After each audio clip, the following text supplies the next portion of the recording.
Hello students, you are warmly welcome in your YouTube channel. I am Ravi Pareek.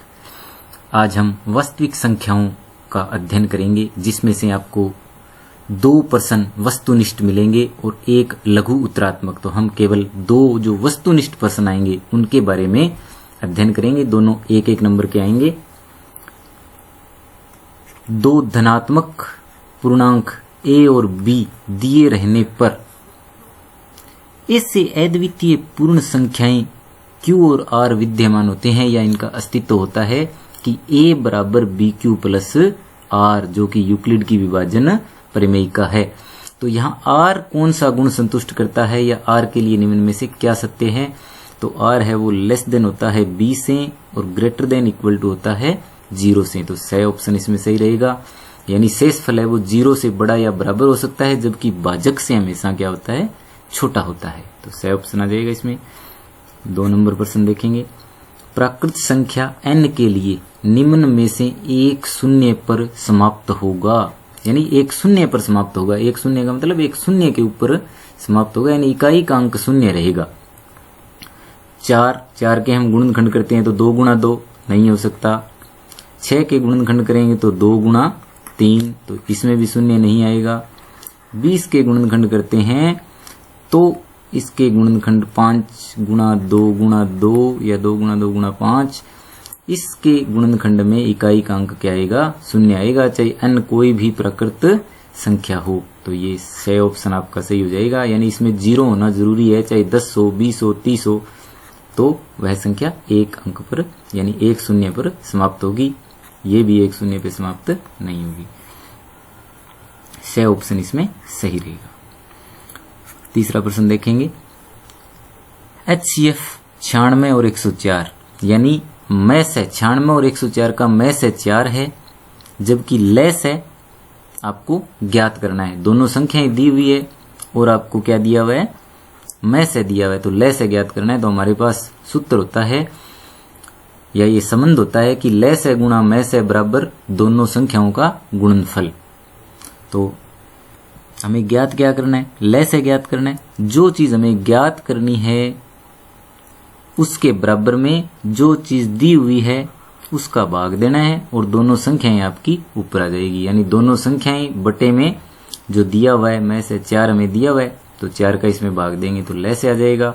अगर मैं से पूछे तो लेस का भाग दे देंगे। तो इस तरह से ये संबंध होता है। अगले प्रश्न में हम इसको देखेंगे भी कि HCF गुणा LCM किसके बराबर होता है। अगर 2 संख्याएं दी है तो दी गई दोनों संख्याओं के गुणनफल के बराबर। दी हुई दोनों संख्याओं के गुणनफल के बराबर। गुणनफल के बराबर ये आप सीधा ही लिख सकते हो, दी हुई संख्याओं के गुणनफल के बराबर। 2 संख्या भी हो सकती है, 3 संख्या भी। तो LCM गुणा HCF क्या होता है, उन दोनों आपके 2 संख्याओं तक ही है तो दी हुई संख्याओं के गुणनफल के बराबर बस। तो ये 96 गुणा 104 बटे में हम 4, यानी 96 गुणा 104 में 4 का भाग देंगे तो ये आपका ए ऑप्शन हो जाएगा इसके अंदर। तीसरे प्रश्न में 96 और 104 को गुणा करेंगे और उसमें 4 का भाग देंगे तो ये आपका पहला ऑप्शन बन जाएगा 96। चौथा प्रश्न हमने कर ही लिया है कि इनका गुणनफल क्या होता है, दी हुई संख्याओं के गुणनफल के बराबर। 5वां प्रश्न देखेंगे। 140 के अभाज्य गुणनखंडों को घातों का योग होगा। यानी 140 के अभाज्य गुणनखंड की घातों का योग होगा। तो 140 के हम अभाज्य गुणनखंड करेंगे। 140 के अभाज्य गुणनखंड करेंगे तो क्या हो जाएंगे, 5 का जाएगा 7, फिर 7 का जाएगा 1, यानी 2 गुणा 2 गुणा 5 गुणा 7। तो 2 की घात कितनी होगी 2, 5 की घात कितनी होगी 1 और 7 की घात कितनी होगी 1। तो घातों का योग 2 और 1 3 और 1 4। तो घातों का योग क्या हो जाएगा, 4 हो जाएगा। छठा प्रश्न देखिए। निम्न में से परिमेय संख्या है। तो परिमेय संख्या, आप अपरिमेय संख्याओं को याद रख लो भी। अपरिमेय संख्या कौन सी होती है, फिर बाकी सारी अपरिमेय परिमेय होती है। अंडर रूट के अंदर वो संख्याएं जिनका पूरा पूरा वर्गमूल नहीं होता, इनका वर्गमूल नहीं हो रहा पूरा, 2 का भी नहीं होता, 3 का भी नहीं होता, 4 का होता है तो वो परिमेय होती है। तो ये अपरिमेय हो गई ये। तो फिर अंडर रूट 15 क्योंकि इसका भी पूरा वर्गमूल नहीं होता। ये एक अपरिमेय संख्याओं का रूप ही है। 0.10100 यानी ये जीरो की संख्या देखो बढ़ती जा रही है और डैश डैश डैश आगे, तो ये भी एक अपरिमेय संख्याओं का रूप है। इसी प्रकार एक पाई है, वो भी अपरिमेय संख्या है। तो बस ये 1 2 3 4 5 ये उदाहरण आप याद रख लो, ये सारी अपरिमेय होती है। इसके अलावा सारी संख्याएं परिमेय होती है। जैसे ये द, इसको हम देखेंगे तो 2 plus under root 3 minus under root 3 यानी अंडर रूट 3 में से अंडर रूट 3 घट गया तो केवल क्या बच गया, यहाँ पर 2 बच गया। और 2 को हम 2/1 लिख सकते हैं, यानी 2 क्या है, एक परिमेय संख्या है। तो इसमें हमें यही पूछा था कि परिमेय संख्या है तो क्या है परिमेय संख्या, 2। द ऑप्शन आ जाएगा इसमें, क्योंकि 2 plus under root 3 minus under root 3, तो अंडर रूट 3 से अंडर रूट 3 घट गया, बचा 2। नेक्स्ट प्रश्न देखेंगे हम इसमें।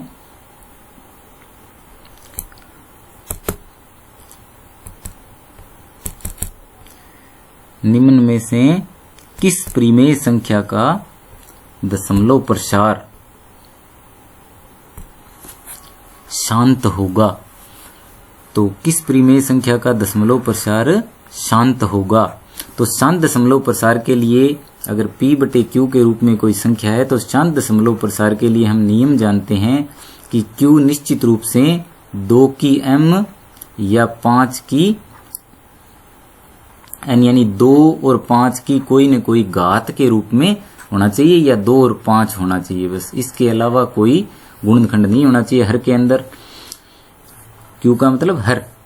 तो यहां हम हर के अंदर देखते हैं, देखो क्या आ गया, 3 गुणा 5। इसमें देखें तो इसमें भी हम गुणनखंड करेंगे तो आपके पास 5 आ जाएगा और फिर 7 आ जाएगा, 13 आ जाएगा।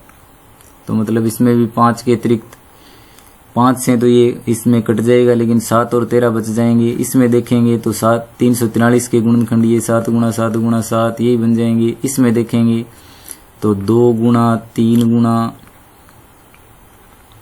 7 गुणा 5 ये बन जाएंगे 10 30 3 से। तो इसमें से ये 7 तो इसमें से कट जाएगा, लेकिन फिर भी यहाँ पर क्या बच जाएगा, हमारे पास 3 बच जाएगा। तो अब देखो यहाँ पर ध्यान देने की जरूरत है कि नीचे 3 गुणा 5 है, हालांकि हर में 3 आ गया, लेकिन 3 से ऊपर ये 6 कैंसिल होके 3 दूनी 6 और 3 पंजे 15, यानी नीचे 5 बचा है और ऊपर 2। तो हर में केवल हमारे पास क्या बचा है, 5। इसलिए ये ए ऑप्शन इसका सही होगा।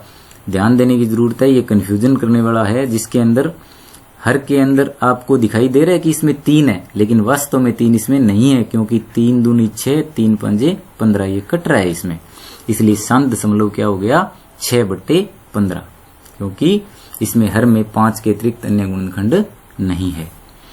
एक ये मास्टर स्ट्रोक है, इसके अंदर आप याद रखो HCF और LCM।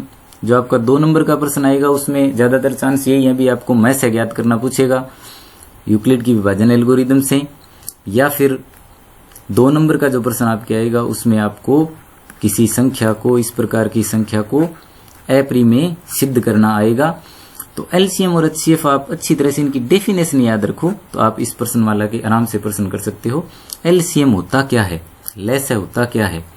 लैस वह छोटी से छोटी संख्या होती है जिसमें दोनों संख्याओं का भाग जाता है, यानी 2 संख्याओं का अगर हम लैस ज्ञात कर रहे हैं तो दोनों संख्याओं का भाग उसमें जाना चाहिए। जैसे 4 और 6 का लैस क्या होता है, 12, क्योंकि 12 में 4 का भी भाग जाता है और 6 का भी भाग जाता है। सबसे छोटी संख्या है वो 24 में भी जाता है, लेकिन 24 तो उससे बड़ी संख्या हो गई, इसलिए लैस क्या हुआ, 12 हुआ 4 का और 6 का। इसी प्रकार मैस क्या होता है, वह बड़ी से बड़ी संख्या जिसका दोनों संख्याओं में भाग जाता है। जैसे 5 और 15 का आपको मैस ज्ञात करना है, तो बड़ी से बड़ी संख्या क्या है, 5 है, जिसका 5 और 15 दोनों में भाग जाता है। तो इनका HCF यानी मैस क्या हुआ, 5। तो ये दोनों डेफिनेशन भी आप याद रखो। मैं समझता हूं आपको निश्चित रूप से ये 2 नंबर इसमें से अवश्य मिलेंगे। 7 प्रश्न आप अच्छी तरह से समझ गए करें। धन्यवाद।